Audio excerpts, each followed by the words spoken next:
Hello, everyone. Most of today's news when it comes to the war between Russia and Ukraine comes from the I told you so, this was obvious category. Let's start with this one. So, news of Russia's campaign of disinformation and attempts to undermine the democratic processes in other countries is nothing new. Yet another country, in this particular case, Lithuania, is speaking out against Russia's disinformation. So, what happened there? Russia had accused Lithuania of giving safe haven to a Ukrainian spy who entered Russia through Lithuania instead of directly from Ukraine. There is no evidence of that. Let's start with that. We never see any evidence. We never see any substantiation. We never see any reputable sources from Russia. We never see any reputable independent sources outside of Russia to verify this. So, doesn't surprise me at all that Russia had concocted such a story. After all, this is the same country that insists, check this, that the terrorist attack in Moscow many weeks ago at this point has been organized by Joe Biden using his connection through Hunter Biden to Burisma, Ukraine, despite the fact that ISIS has already taken responsibility for the attack and several people of Tajik origin have been arrested for it. So the fact that they concocted the story does not surprise me. It is the fact that these stories keep popping up, these unfounded accusations by Russia keep popping up, and nothing happens.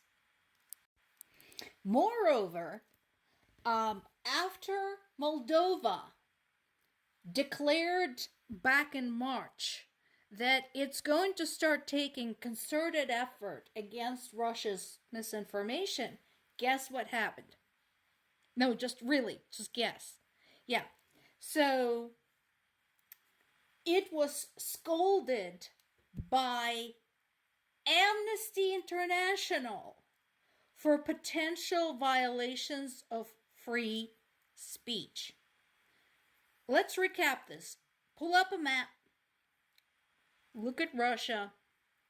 Look at Moldova. Russia has been trying to sink its greedy little claws into Moldova for a long time now. It is a very important strategic location. It's a tiny country, virtually defenseless, facing a lot of crisis, including economic and human rights crisis. Sadly, Moldova is one of the biggest human trafficking channels in Europe. Okay, so Moldova's got some issues. So Russia has been trying to establish a foothold there, and it has. It has some military bases in some parts of Moldova. Also, Moldova's position geographically puts it very conveniently right up against the western side of Ukraine. It's tucked in right there. So, it is no surprise that Russia has been attempting to influence Moldova, influence its elections, influence its government, and so on and so forth through various means, misinformation, intimidation, the usual stuff.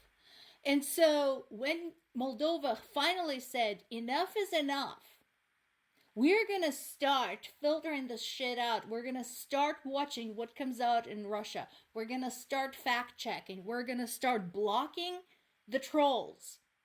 Amnesty International, who's supposed to protect human rights, said, oh no, you can't do that.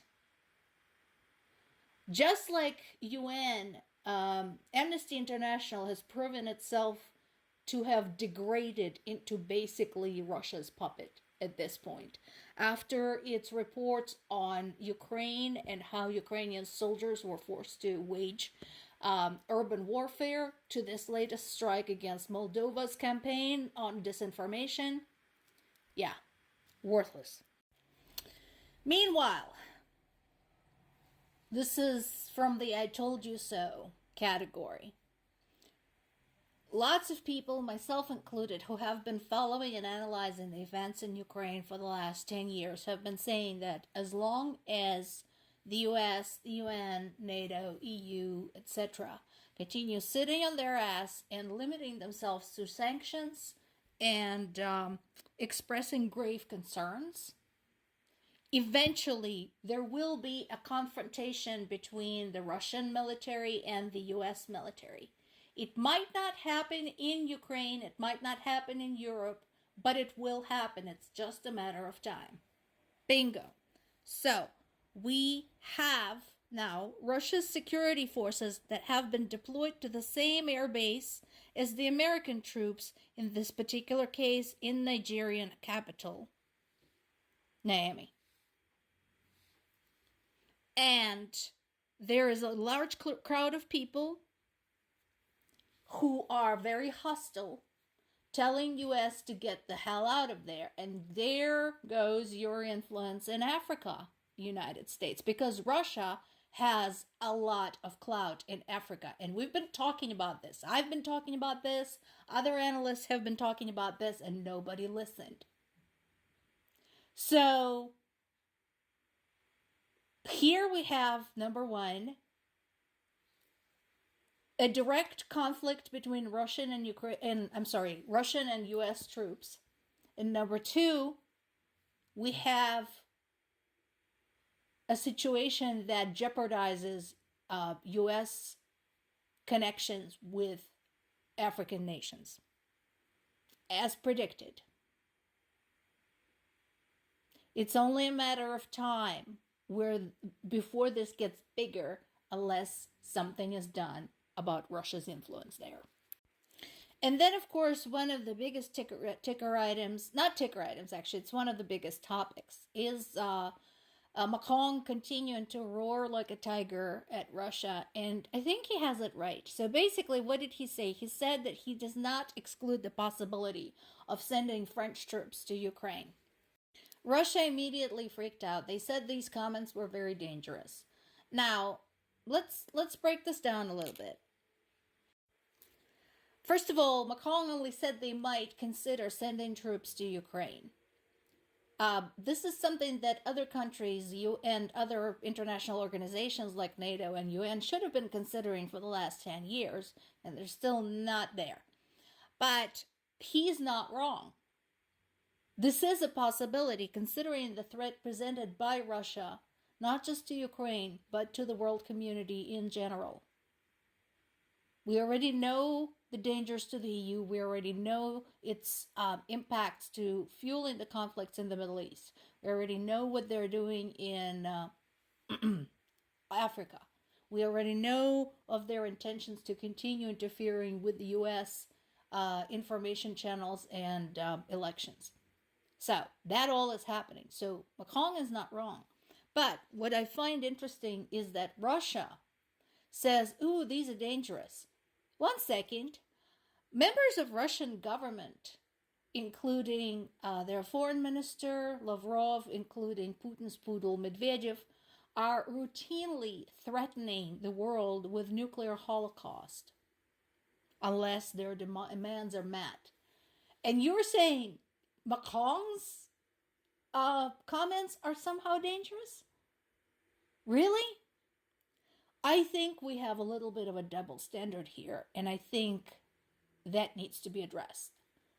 For too long, Russia has been able to get away with saying and doing whatever the fuck it wants, and that needs to stop now.